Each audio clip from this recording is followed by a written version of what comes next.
بالکل ٹھیک ہے علی بھائی، آپ نے بتایا آپ کا کام اسی طریقے سے چل رہا ہے، دعوت کا کام آپ کا چل رہا ہے. میں اصل میں یہ پوچھنا چاہ رہا ہوں بیسیکلی کام ہے کیا. ایک مثال کے ذریعے سمجھاتا ہوں. ہم دعوت اسلامی کے مرکز گئے، انہوں نے ہمیں دعوت دی کہ ہمارے اندر شامل ہو جائیں، اعتکاف کے روزے رکھیں، مطلب ایک وہ اسلام کی دعوت دے رہے تھے.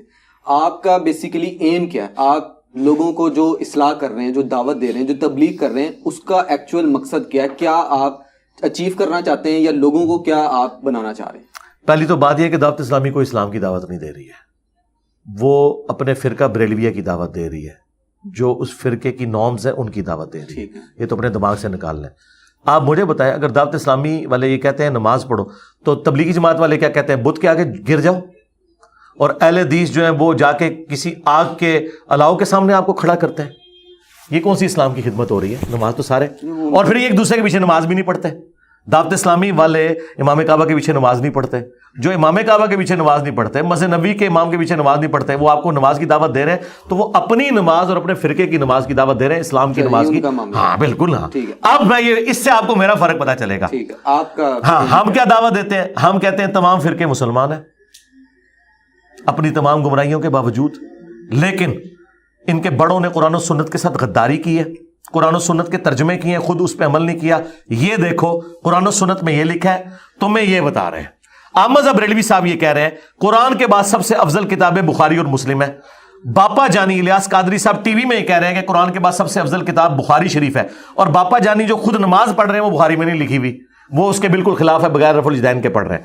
ہم یہ بتا رہے ہیں یہ جن کتابوں کا نام لے کے عزتیں ویل کر رہے ہیں نا، اور چندے کھا رہے ہیں تم سے، ان کتابوں کے یہ غدار ہیں. تو اب آپ نے ان کو چھوڑ کے رسول اللہ کے ساتھ جوڑنا ہے. ان میں، اور میں بات مکمل کر لوں نا. ہاں بات مکمل. دیکھیں نا، آپ نے ایک پی ایچ ڈی تھیسس چھیڑا تو مجھے پورا جواب تو دینے تھے نا. یہ لوگ اپنے ساتھ جوڑ رہے ہیں. اس کا ثبوت یہ کہتے ہیں ہماری مسجد میں آ جاؤ. میں نے تو کبھی نہیں کہا ہماری مسجد میں آ جاؤ، ہماری تو مسجد ہی کوئی نہیں، ہم ان کے پیچھے نمازیں پڑھتے ہیں.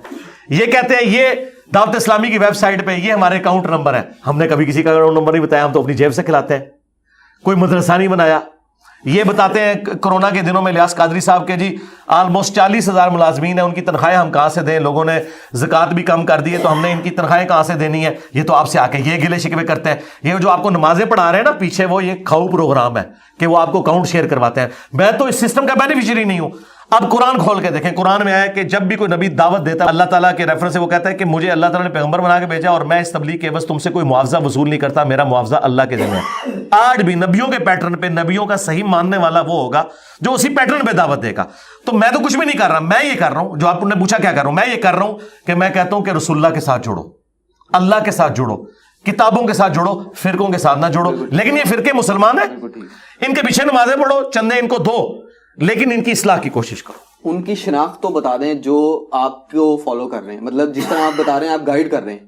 اللہ نہ کرے جی ان کی شناخت اس طرح کی ہو جو ان کی وہ شناخت قرآن میں آئی ہے، ہوا سماکم المسلمین، وہ مسلم ہے، وہ کہتے ہیں ہم کسی فرقے سے مسلمان ہونا ان کی شناخت. بالکل ٹھیک ہے. آن اے لائٹر نوٹ، ریٹائرمنٹ پلان جیسے ہوتے ہیں، دنیا سے سب نے جانا ہے. آپ کی دنیا سے رخصت کے بعد آپ نے کوئی یہ وصیت کی ہے کہ میرا مقبرہ نہ بنایا جائے؟ آپ کے فالوورز ہیں، ماننے والے ہیں، محبت کرنے والے ہیں. مقبرے انہی کے بندے ہیں جو مقبروں کے قائل ہوتے ہیں. ہمارا مقبرہ کس نے بنانا ہے؟ آپ کی محبت میں گاڑیاں گفٹ کرتے ہیں لوگ. نہیں تو وہ کون سی میں نے لے لی ہیں؟ آفر تو کرتے ہیں. نہیں آفر کیا نا، جانے کے بعد بنا دیں گے. گاڑی کسی کو آفر کرنا ہے تو حلال کام ہے نا، مقبرہ بنانا تو حرام ہے، وہ تو حدیث میں ہے. آپ منع نہیں نہ کر سکتے اس وقت میں. یہ وہ اللہ کا کام ہے، انشاءاللہ نہیں بننے دے گا، آپ بے فکر ہے. اور اس کا ثبوت میں آپ کو بتاتا ہوں کہ ہمارے ایک بڑے قریبی دوست تھے، پہلی دفعہ انہوں نے مسجد میں میرا درس ارینج کیا، 2008 کی بات ہے. تو بڑے سٹانچ قسم کے وہ اہل حدیث تھے. بعد میں وہ نارملائز ہو گئے.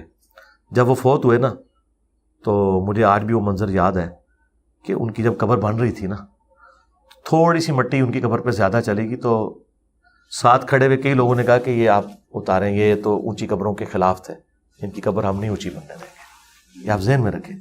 مزار ان کے بنتے ہیں جو مزاروں پہ جاتے ہیں، مزاروں پہ قبروں کو چاٹتے ہیں، وہ پھر ایکسپیکٹ کرتے ہیں کہ ان کے ساتھ بھی یہی کچھ ہو. کشف المحجوب میں علی بن عثمان حجویری نے خود لکھا ہے کہ میرا ایک مسئلہ پھنس گیا تھا، میں بازید بستامی کی قبر پہ جا کے مجاور بنا تو میرا مسئلہ حل ہوا. وہ بیسیکلی امیج دے رہے تھے کہ میں بھی اپنے بابے کے پاس گیا تھا، میرے مرنے کے بعد تم نے بھی میرے پاس آنا ہے. انجینئر صاحب نے کبھی کہا ہے کہ میری قبر پہ آنا؟ انجینئر صاحب تو الٹا ان ساری چیزوں کے خلاف ہیں. تو جو لوگوں کے ساتھ یہ کام ڈال رہا ہوتا ہے نا وہ خود یہ اپنی زندگی میں تعلیمات دے کے گئے ہوتے ہیں. یہ میرے بات آپ نے ذہن میں رکھنی ہے.